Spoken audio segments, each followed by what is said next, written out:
1,600 gallons of water take a long time to boil, but these men aren't in a hurry.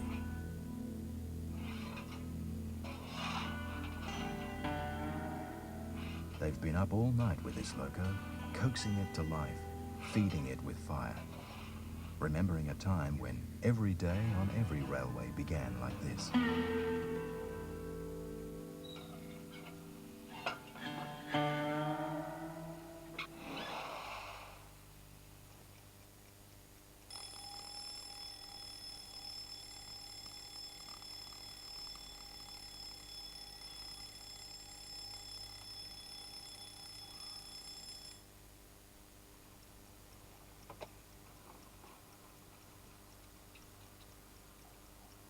While the driver's day is just beginning, the light-up crew are coming to the end of their shift.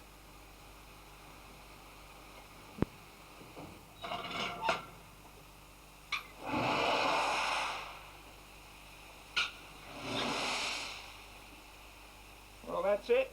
She's ready to go.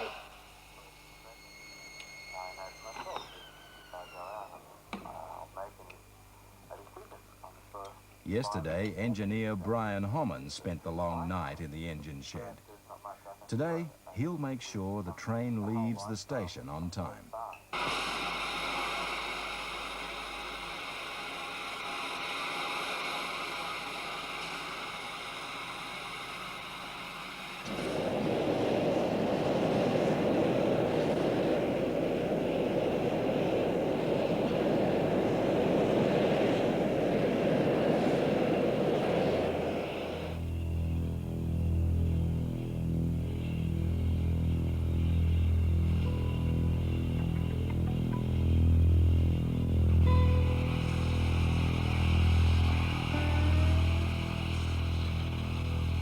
...102 tons of steam-powered steel. W-class steam locomotive number 933.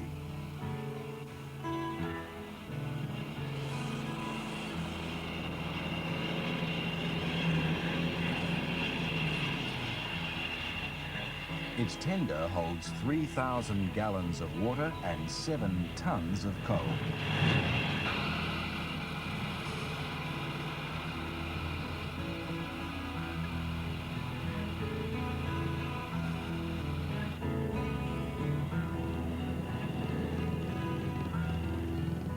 The track maintenance gangs start early too.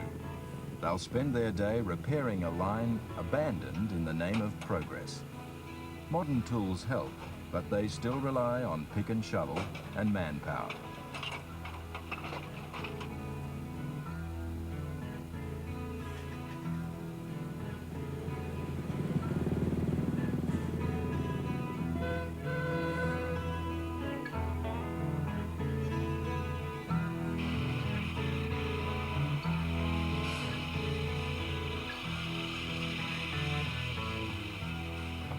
At Quorn Station, the train is now in the driver's hands.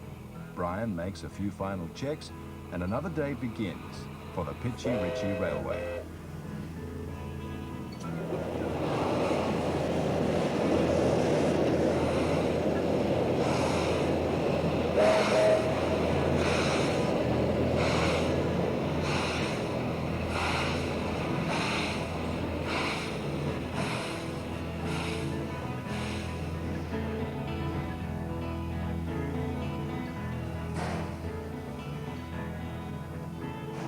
The last official train ran on this narrow gauge line in 1970. The standard gauge and diesel had arrived.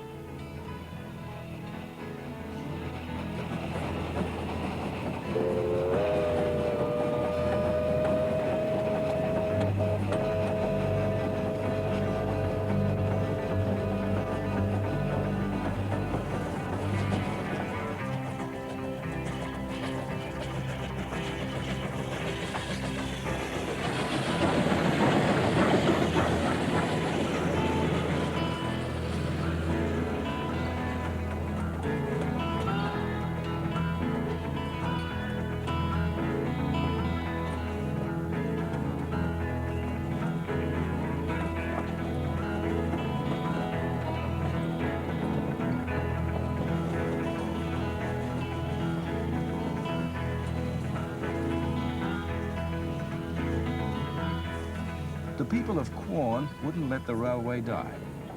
What should have spelt the end for this line became a chance to preserve an era.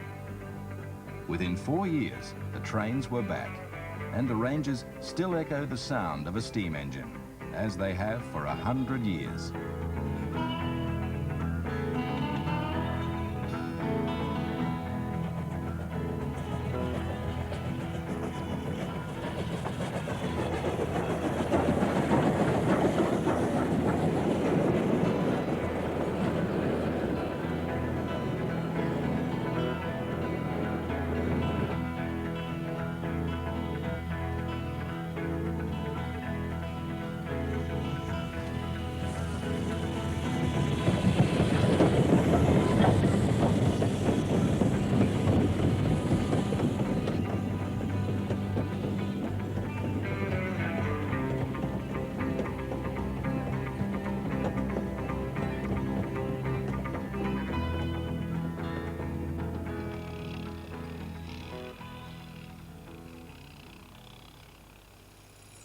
Further along the line, the track gang are working. The navvies who built this line worked for 6 shillings a day. Today, men like Peter Perrin do it for free. It was built by the South Australian Railways, I understand, about 1890, somewhere around there. And then it was handed over to the Commonwealth Railways later on.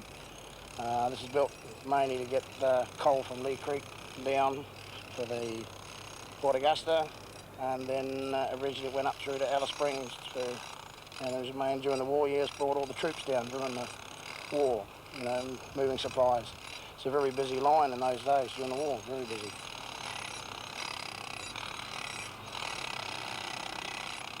Everything's voluntary, and I enjoy it compared to what my job is.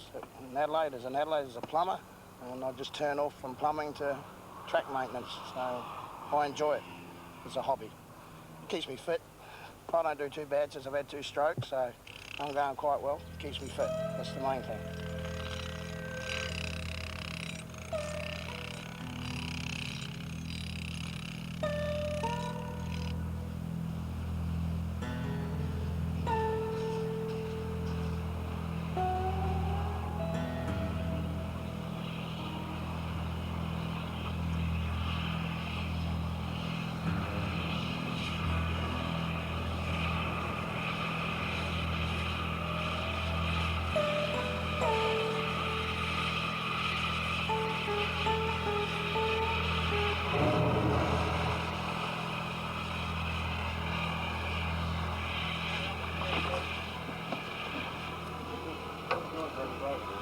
No, it's bolted up.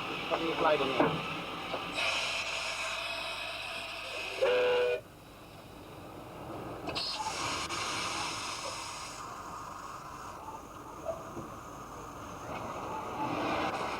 Right, just gone over it. Right. Just gone.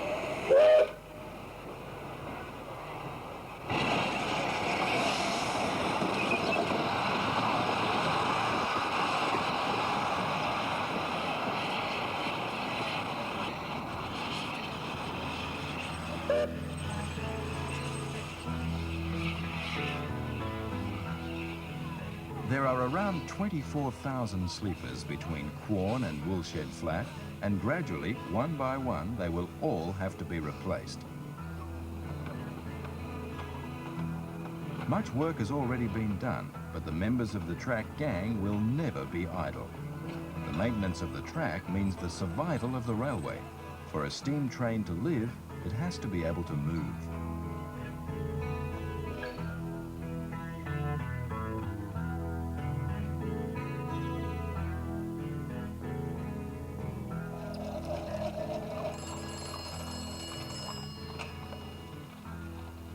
Control? Yes, you're working at curve 23. All right. The coffee pot will be along in 5 minutes. Yes, all right, I'll note that. Thank you. Bye. Marion Shute checks her control graph, the key to the safe working of the railway. Well, today I'm the train controller. Actually, you're in charge, under control of the whole train system. All trains run under my direction today. So virtually nothing happens without me saying so. We've got quite a few females. They do anything. There's nothing in the society that we can't do. Some like getting dirty like me, others don't. It just depends on what your personal tastes are. But there are a few of us that like getting in the grease and the dirt. We've got firemen, the same as me. We have got a lady driver. They are in the restoration shed doing the restoration of the carriages. They work on the restoration of the locos, as well as catering and serving on the light of the carriage that serves the Devonshire teas, etc. And the catering for the members for our own meals.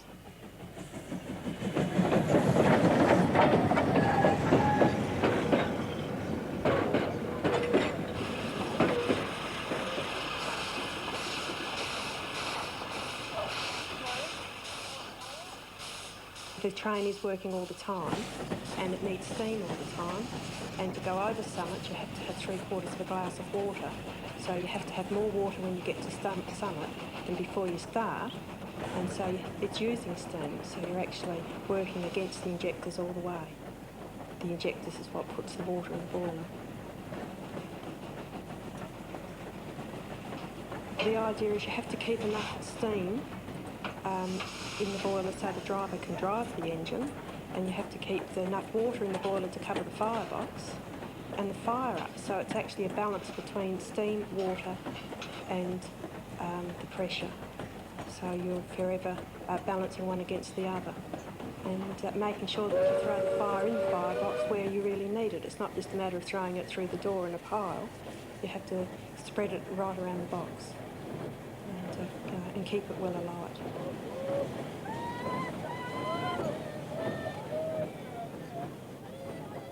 This iron bridge over Walkeree Creek was erected in 1879 after being shipped out from England in sections.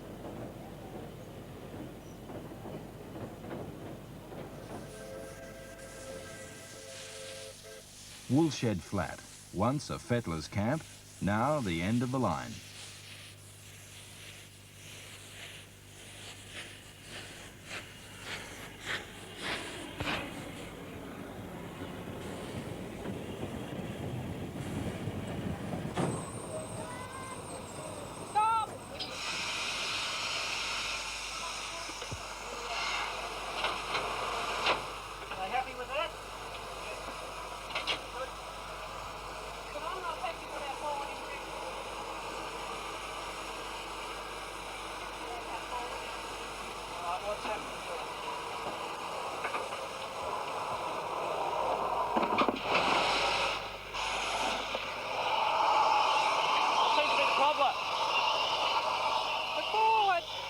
Injector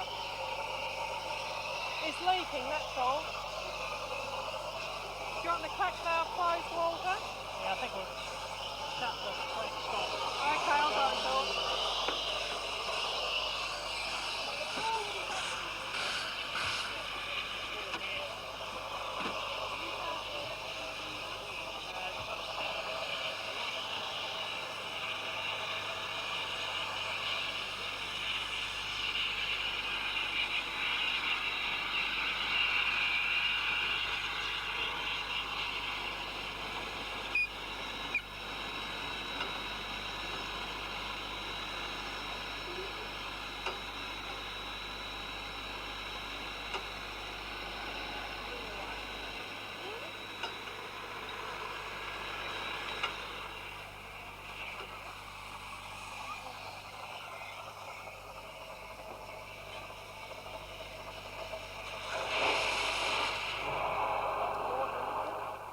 For your train order. Yes, thank you very much. All right, we got a.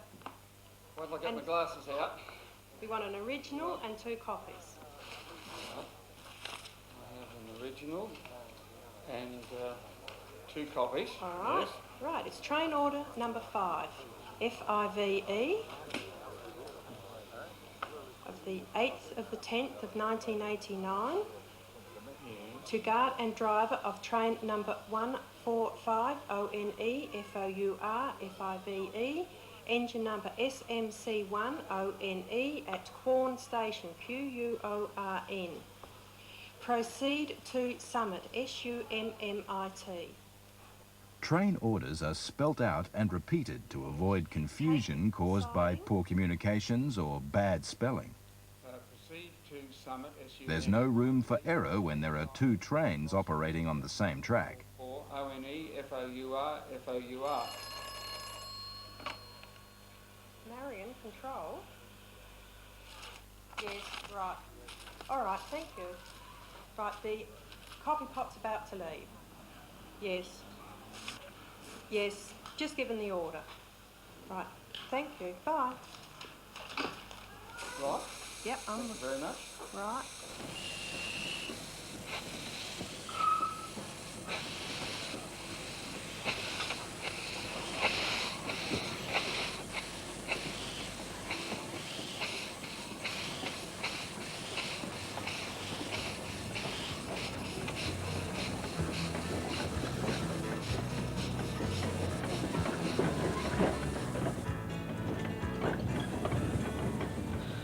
Steam motor coach number 1, affectionately known as the coffee pot.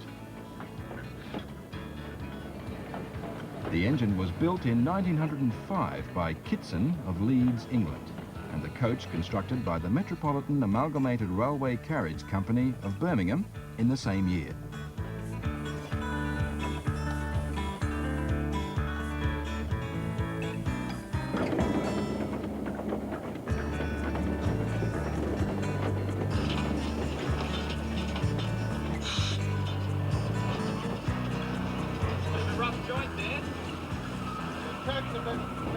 Tracks that need a repair around here, and it's on the books to be fixed up.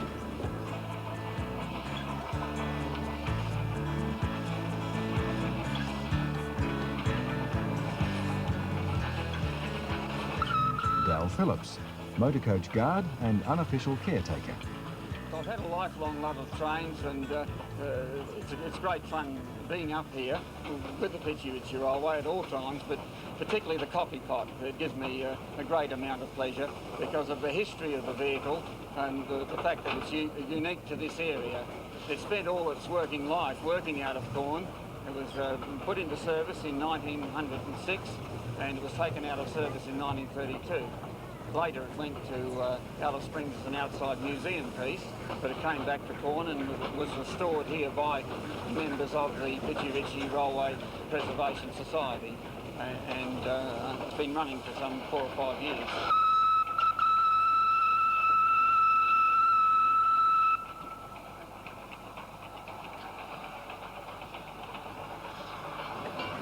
We spend sometimes 2 days, when I can, cleaning it before we use it each time. 2 full days. We wash the exterior in warm rainwater, likewise the inside with a damp cloth, go all over it, and then polish all the woodwork and the floors and the seats. All the brass work has to be done. Well, that alone is some 4 to 6 hours work, just keeping that up to scratch. The engine crew do the front part, and the guard has to do all the rest.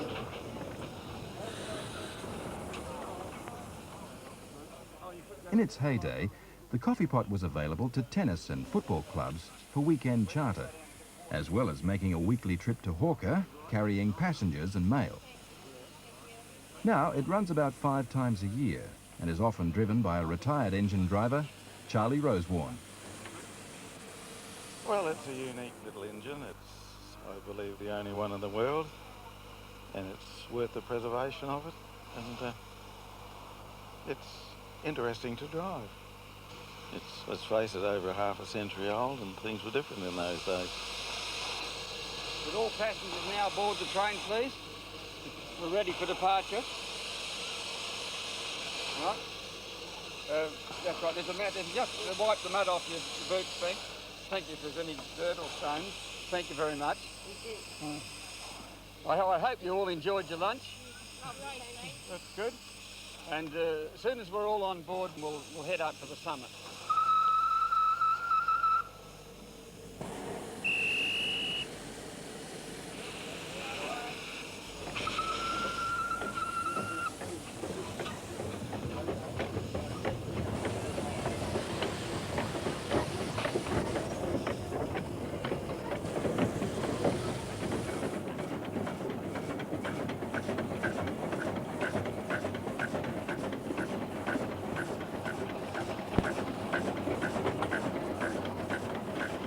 Back down the line to Summit, the coffee pot stitches its way through a landscape of gums and Salvation Jane.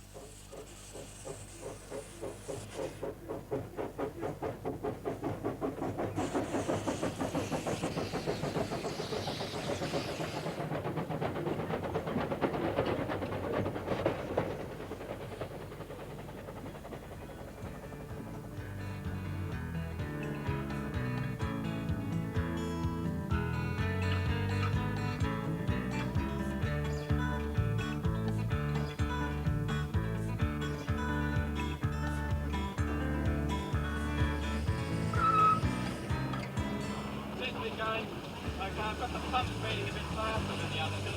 All right, your side? Yep, everything's good over here, Charlie. Seems to have stopped raining now, hasn't it? Yeah, it's working sweet. Steaming well. Yes. Like a little bit of draft, I reckon. Seems to. Keep that smoke not quite there. Goes well. Behaving itself today. Making water. Yep. Well, good stuff. Looks good.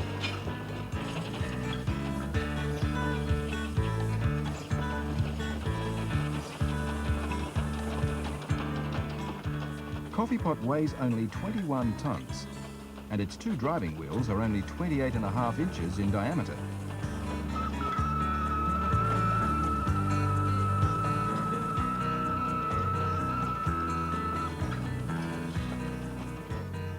The passenger coach is actually connected to the engine unit at a pivot point under the firebox, so the footplate is part of the coach frame. In August 1906, motor coach number 1 was introduced for service into the Northern Division of the South Australian Railways.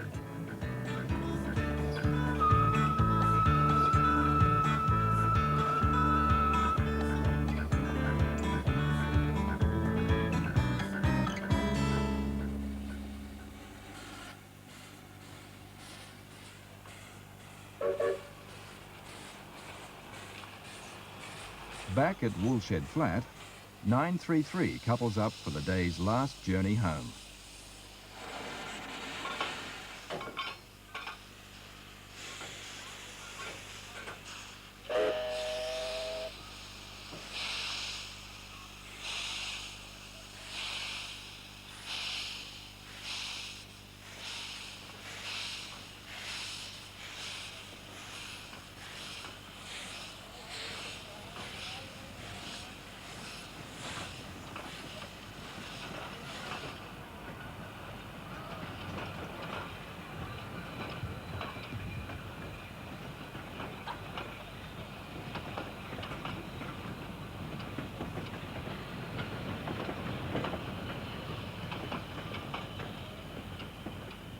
The juggernaut of progress has little time for history.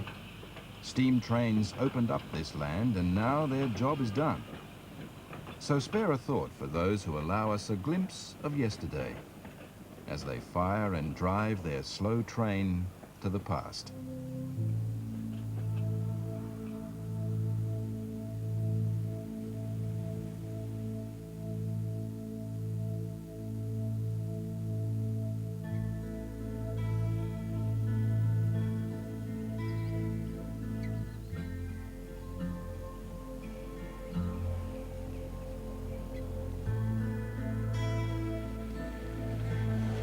Peterborough, once one of the great South Australian railway towns.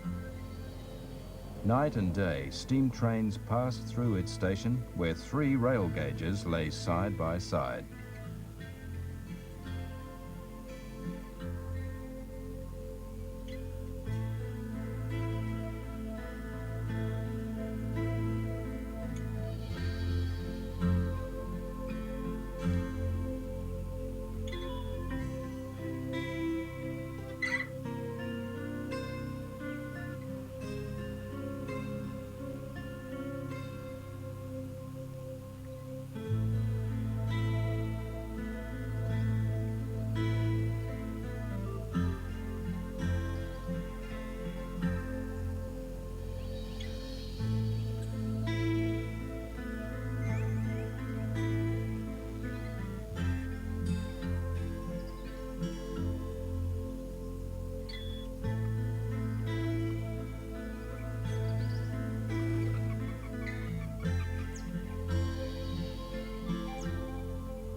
It's not quite the end of the line for steam in this town.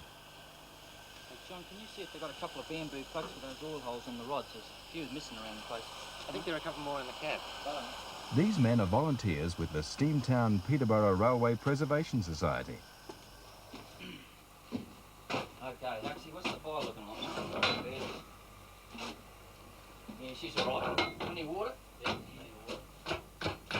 All right. Okay, actually, we'll be going in about 2 or 3 minutes. We better get a bit of this pump going, get a bit of air. Since 1981, the Society have been running trains on occasional weekends and school holidays on a 70-kilometre section of the old 3'6" narrow gauge line.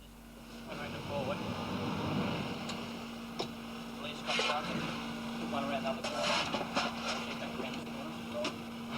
In the face of financial difficulty and a decaying track, they're keeping the town's steam heritage alive.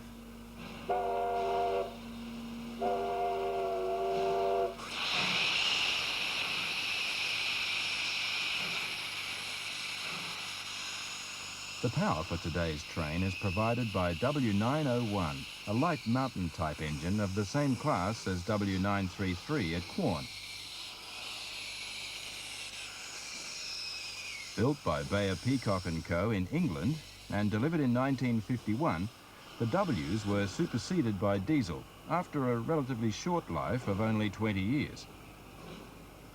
When the narrow gauge was finally abandoned, they represented much of the remaining operational steam power.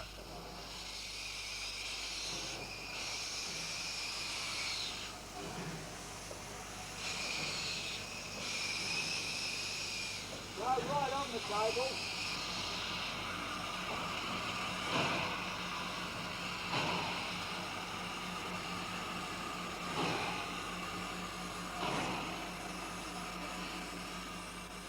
The turntable and the surrounding roundhouse are of significant historical value. The turntable has rail for all 3 gauges, and the roundhouse is the only one in Australia still standing.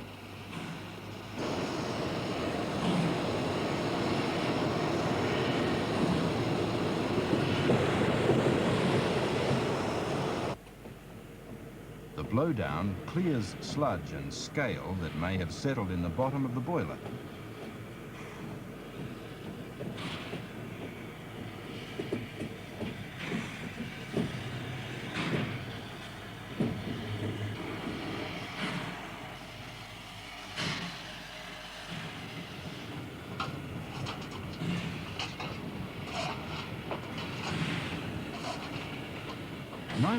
Is driven by Peter Flower, a professional diesel driver who also has a steam driver's ticket.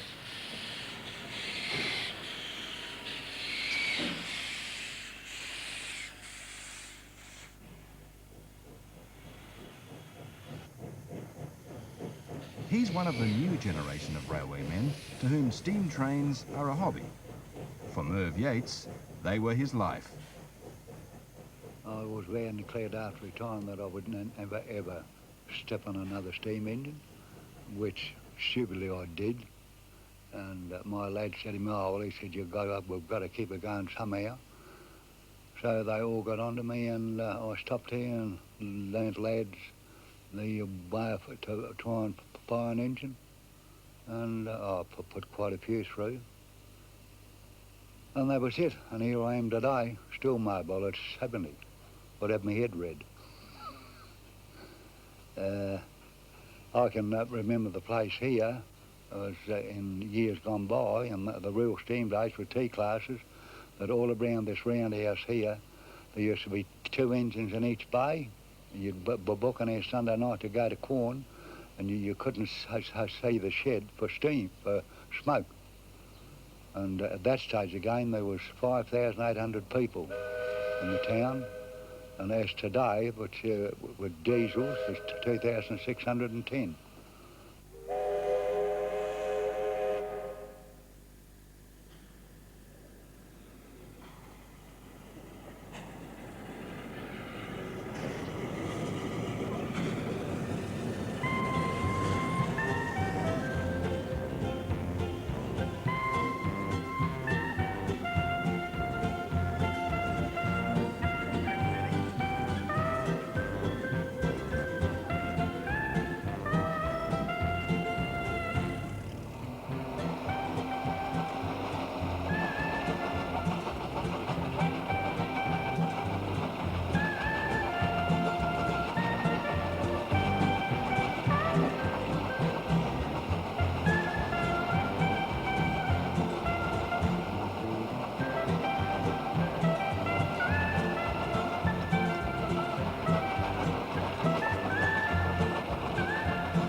The Steamtown train brings back memories for the old and captures the imagination of the young.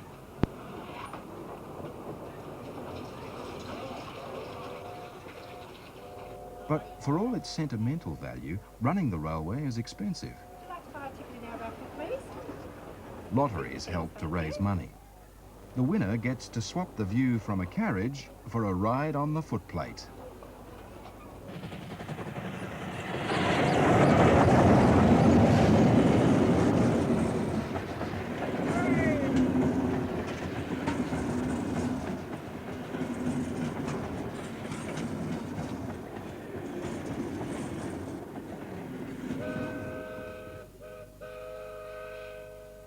Black Rock Bridge, spanning 792 feet of floodplain, is the longest bridge on the narrow gauge line.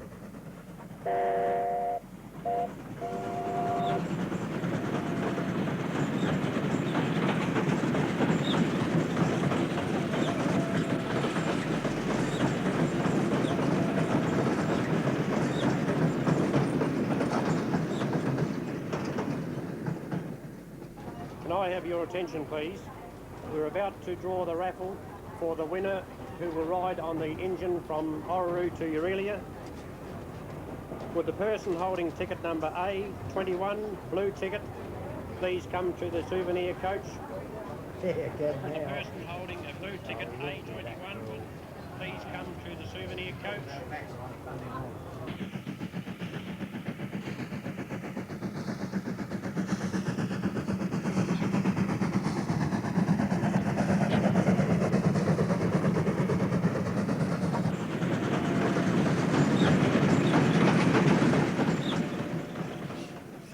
Orroroo Station, once the centre of this wheat farming community, is typical of the stations built along the line in the 1880s.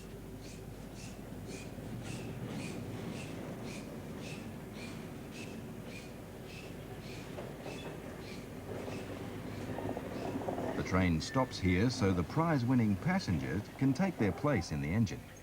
And it's a chance for the other passengers to disembark and stretch their legs.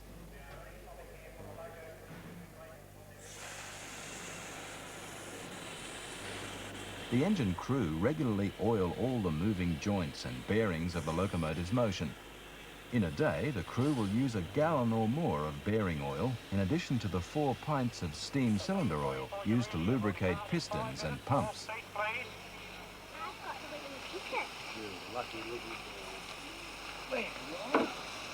Hello Zoe, how you going? Come over here. I'll just show you a few things. You've probably never been on a steam engine before. And up here we've got our gauge glass. That shows you how much water we've got in the boiler when we're going. This here's the regulator, which opens up the same as the accelerator on the car. Open up. This wheel here, that tells us whether we're going to go forwards or backwards. We're ready to go now. So we're putting on our turbo, which works the lights on the engine. This is our factory brake for the engine brake, and this is the air compressor. We've got that on, we're leaving in about another 30 seconds time, okay? Just see if the guard's right. Johnny, how's the guard going? Is he ready to go? Righto. See this side, this is putting the wheel down so that it make us go forwards. We've got our brake swap. We're ready to go now, so I'll let you blow the whistle. Do you want to blow the whistle? Right, go. First right away. Righto, mate. Righto, so give it a nice pull. Up there, no, that way. Pull it hard, pull it hard.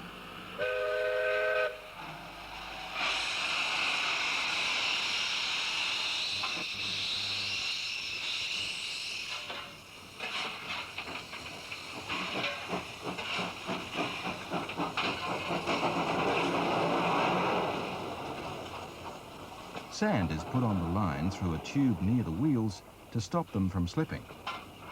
Wheel slip can be caused by wet track or weeds growing across the line.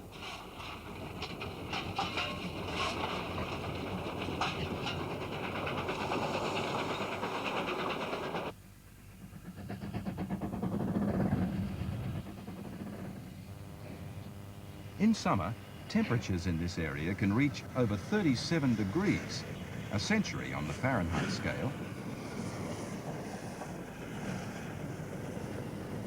Even in spring, fire is always a constant threat. A fire can be started by a spark from the funnel, but more often it's caused by the brakes. As a precaution, a fire tender follows the train. The tender carries a 200-gallon water tank, a small pump, hoses, and a crew of 3. Yeah, before I got away from here, you'd have a Doppler controller without the fire unit to back us up. Last year we had 9 fires in here with one trip.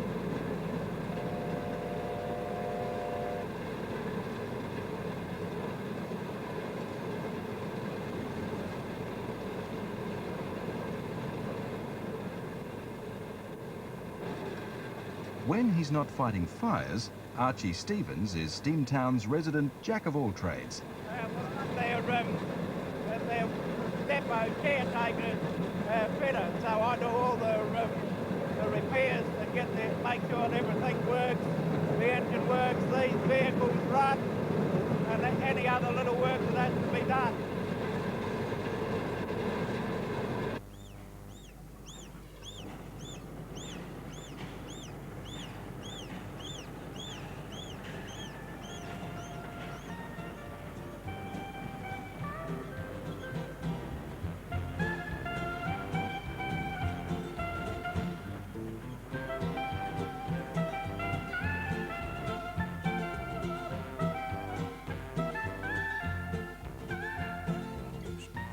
Last stop, Aurelia.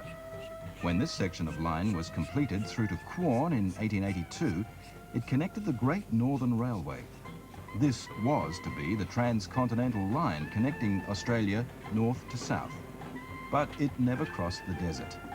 The line stopped at Oodnadatta, from where travel was by camel train. It was Australia's longest railway journey to nowhere, 688 miles.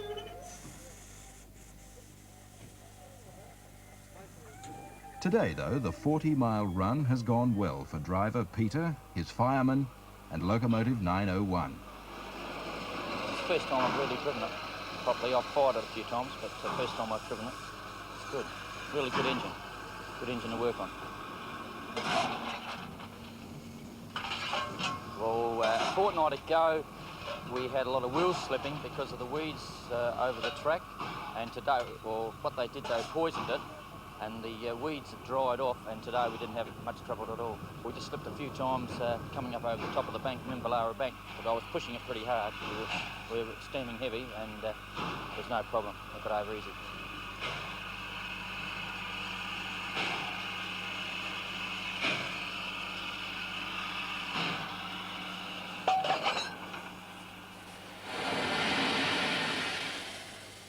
The loco is coupled and will run back to Peterborough tender first. There are no facilities for turning the engine at Aurelia.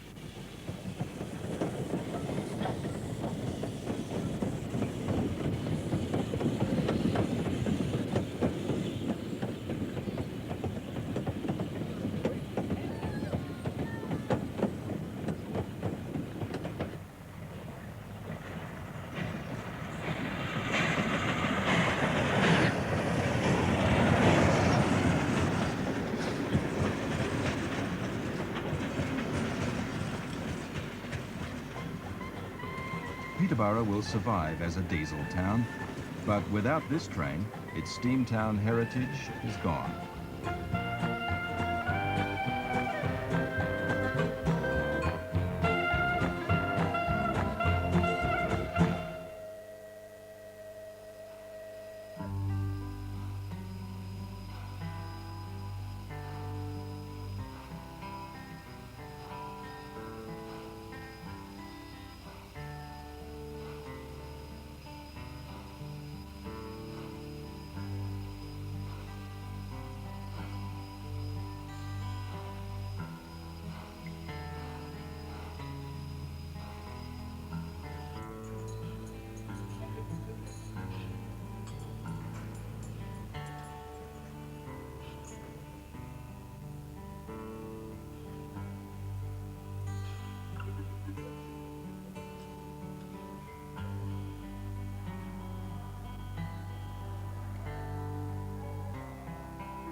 It's been many years since these engines have been in steam, and they probably never will be again.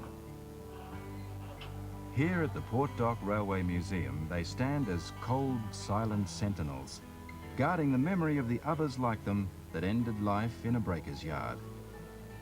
The living machines that once carried a generation.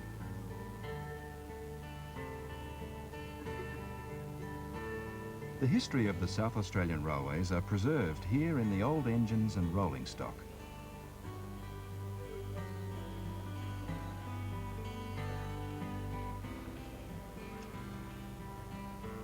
This provisions store travelled on standard gauge tea and sugar trains in the 1940s. A kind of bush supermarket, it took food and supplies as well as refrigerated goods to the railway camps dotted along the remote outback line.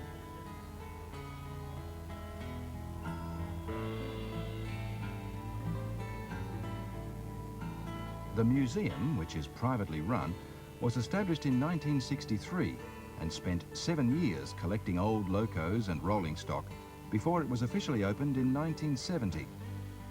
At that time it was an open-air display, but over the years the elements began to take their toll on the exhibits. With the aid of a government grant, the new museum was built and opened in 1988. Stored under cover, the history of steam will survive for many more generations.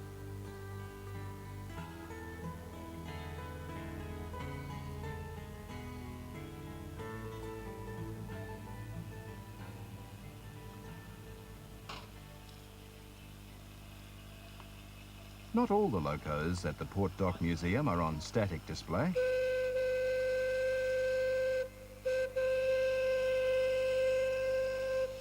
This is Perron, a tank engine built in Scotland in 1919. Before it was acquired by the museum in 1966, Perron was shunting railway trucks at the Port Pirie smelters. She was restored by the museum in 1988.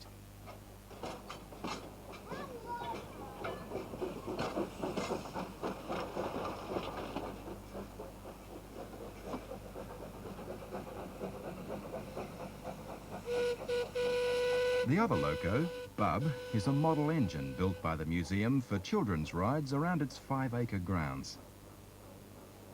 The first taste of steam for a new generation.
This line, built in 1854, was the first public horse-drawn railway in Australia. It wasn't converted to steam until 1885.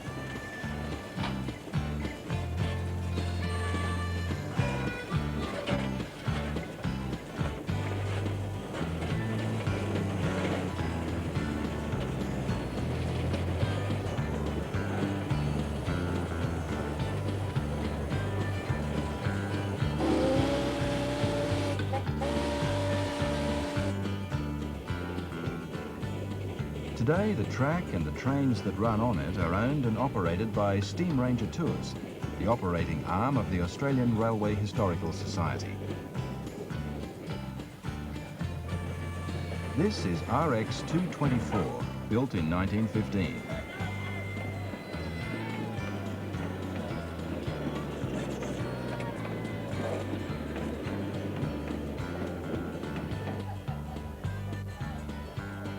The line runs from Goolwa at the mouth of the Murray River to Port Elliot and then on to Victor Harbour on South Australia's southern coast.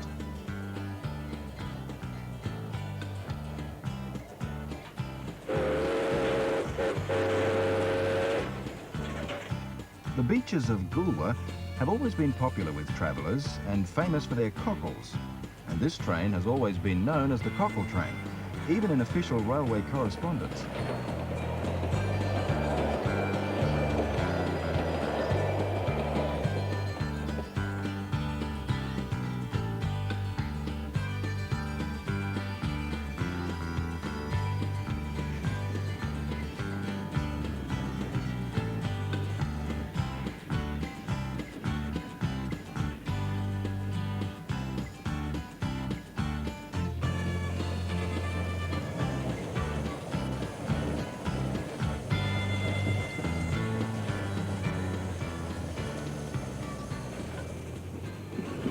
Unlike the engines at Peterborough and Quorn, RX 224 is a broad gauge loco. Originally, the colonies of Australia agreed to adopt the standard gauge for all their railways. Then New South Wales decided to opt for broad gauge at the recommendation of an Irish engineer, and the other colonies obligingly agreed to follow suit. When the Irish engineer was replaced by a Scottish one, New South Wales decided to re-adopt the standard gauge. But for South Australia, it was too late.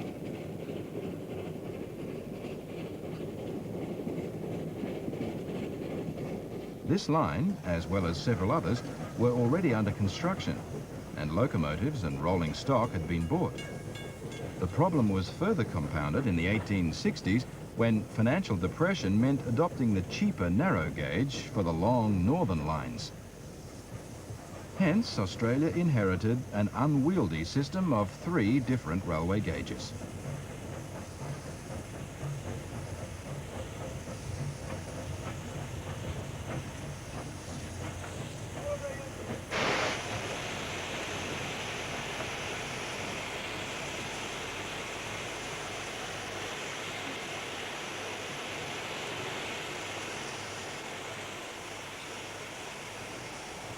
The RX class were the mainstay of the South Australian railways for many years. They began life as the R class in 1866, and at the turn of the century were upgraded with larger boilers and reclassified as RXs. In 1926, a big engine policy was introduced to the railways, and the RXs were replaced on the main line by the 500 class. They continued to service some country lines until they were relegated to shunting work. They were finally phased out in the 1960s, 100 years after they were first introduced.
Victor Harbour, the last stop on the run, and where the loco will be turned for the return trip.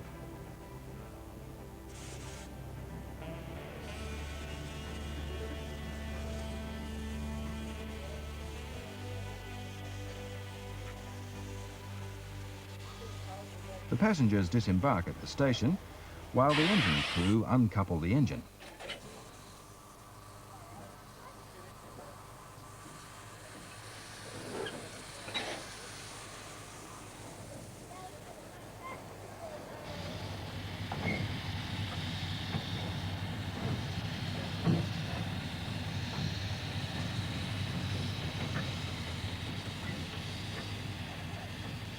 The crew of the Cockle Train and most of the staff of Steamranger are volunteers.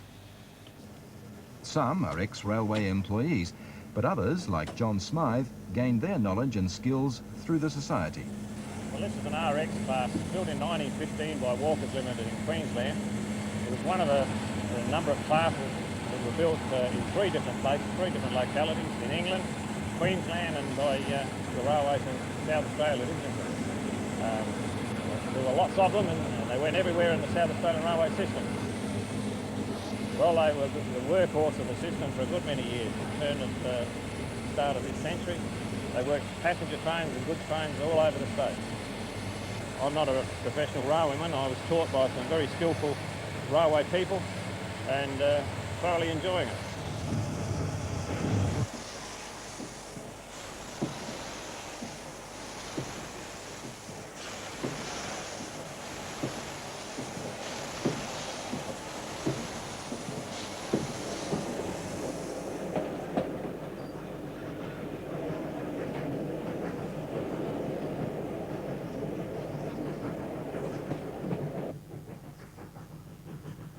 If RX 224 is to survive, she'll have to come off the rails soon for a major rebuild.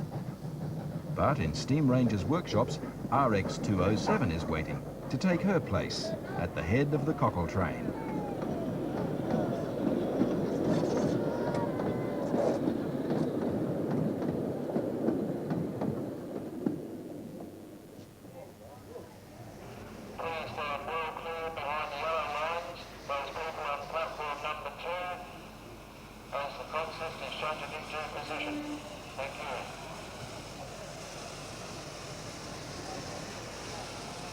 Locomotive 520 pulls into Keswick Station with a consist of carriages for 621, another of Steamranger's engines.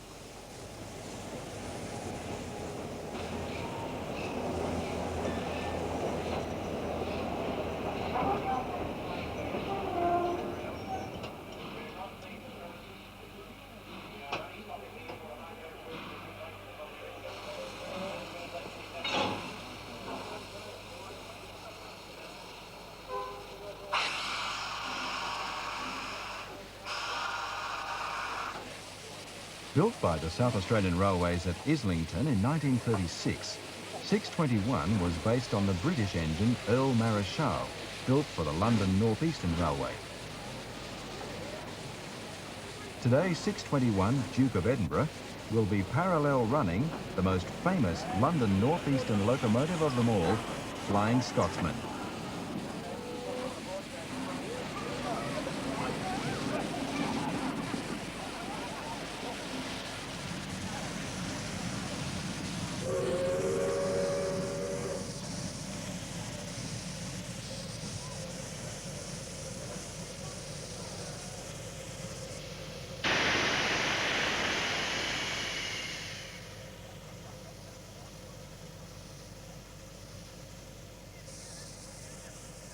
The two engines pull up side by side to begin the parallel run.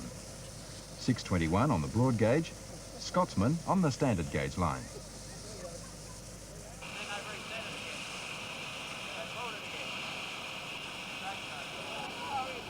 Scotsman has been driven by Australian crews on her trip, but today she's in the hands of English driver David Rollins.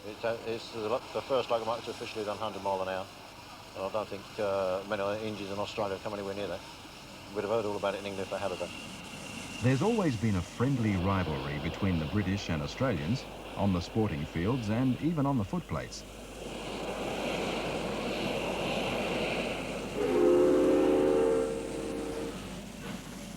Class A3 Pacific locomotive. I mean, it's got 462 wheel configuration. Built in 1923. The third engine of the class of 78, which was built for London North Eastern Railway. Built at Doncaster.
For the engine crew, firing and driving Scotsman is a full-time job. But for her Australian fans, riding behind the famous 4472 is a rare privilege. I suppose it's the magic of being the first steam locomotive to travel at 100 mile an hour. Perhaps the first non-stop locomotive from London to Edinburgh, things like that that stick in a young man's mind, and when he gets older they still stay there, I think. Wonderful engine. I've been chasing it a lot since it came here. I hope I've got a number of good pictures of it too. Riding on something which has been going through history for quite some time, and it's just very exciting. It's fantastic.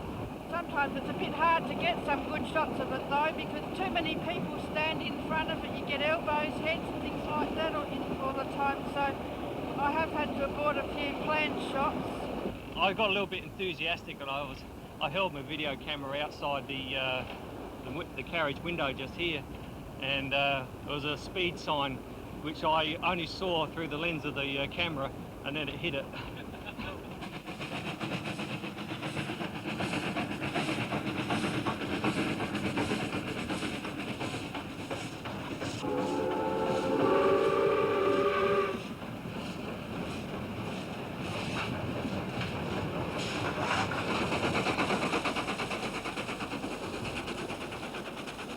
The 620 class was built as a high-speed passenger loco, capable of running fast on broad-gauge lines. The first of the class, 620, was streamlined, but subsequent engines like 621 were not.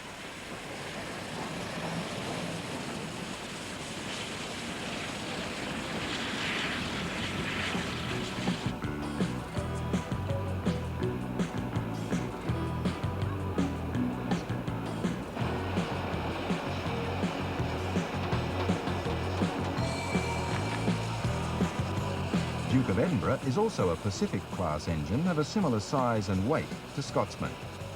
The most striking difference between the two locos is the appearance of the front of the engines. On 621, the smoke box side plates are extended to form a chute to direct air up past the funnel and lift the smoke. This design was found to be not entirely effective, and additional smoke deflectors were added to the sides in 1948.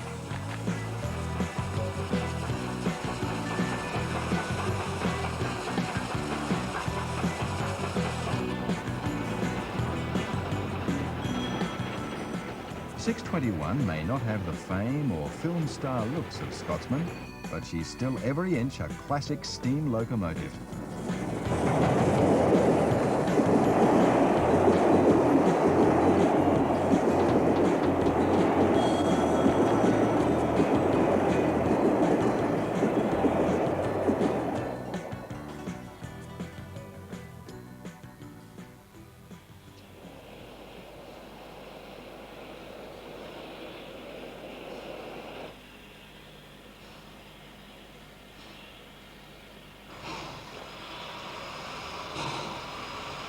Locomotive 520, Sir Malcolm Barclay Harvey, the largest and most powerful engine in the Steamranger fleet.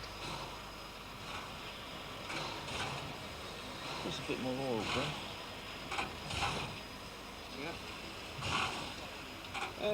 Each of her 8 driving wheels stands 5'6" high and weigh around a ton.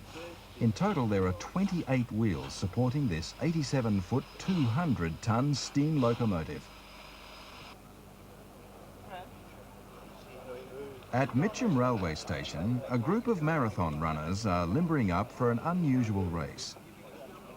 Their aim is to try and beat the train to Belair station.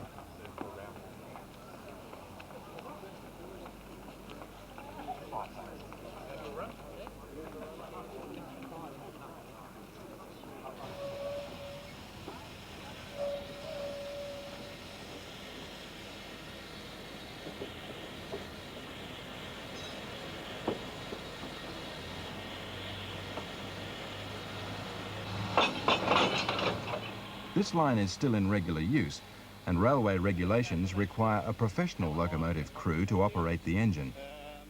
Harry Sonnenberg is one of the few remaining full-time drivers with a steam ticket. we got Father Christmas as well. But you've got Father Christmas on. We've got some runners going to try and beat the train from Musuem to Belair. That's right. You'll have to be on your best. I'm going to go up there. They won't beat us. No worries. They have to be running pretty well up there.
Capable of a sustained speed of 70 miles an hour, 520 will have no trouble catching the runners on the straight. But this is a handicap race, with the runners taking the 3.5-mile shortcut along the road, while the train takes 8 miles of winding track to Belair Station.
Today, it's the runners who claim victory. The fastest among them have just beaten the train.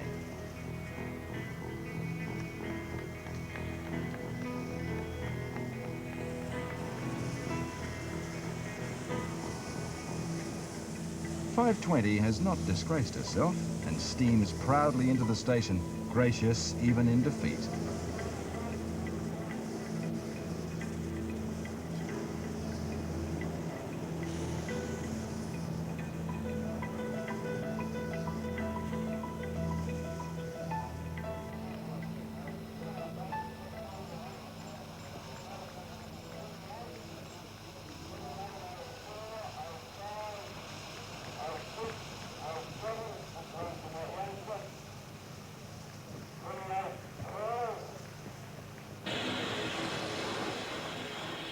Streamlining of locomotives like 520 is mainly a superficial styling exercise.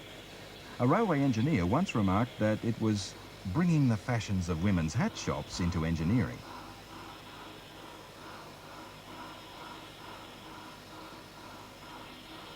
When the 520 class went onto the drawing boards of the South Australian Railways in 1941, streamlining these new locomotives was not even considered.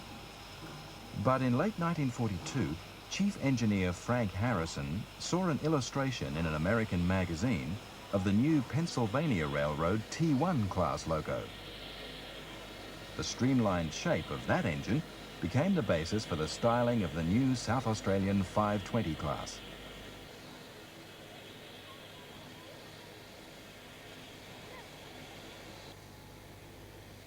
The tender of Sir Malcolm Barclay Harvey holds 9,000 gallons of water and 5 tons of coal, in addition to 1,500 gallons of oil. Conversion to oil burning was carried out in 1949, when coal was in short supply. Today, diesel fuel fires modern locomotives.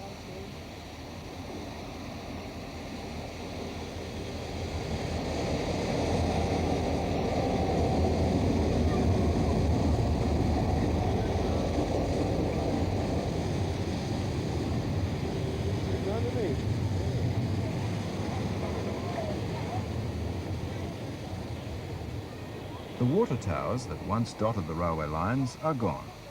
So the local country fire service fills the tender from a tanker truck.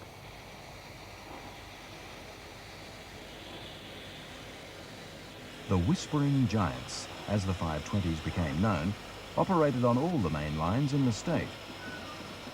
But with the advent of diesel traction, their days were numbered. On October the 7th, 1966, Locomotive 524 hauled the last scheduled passenger train to leave Adelaide behind steam.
For 100 years, the wheels of progress were turned by steam.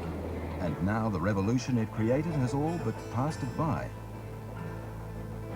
The steam locomotive once formed a vital link to the future of this country, and now few remain as an important link to our past.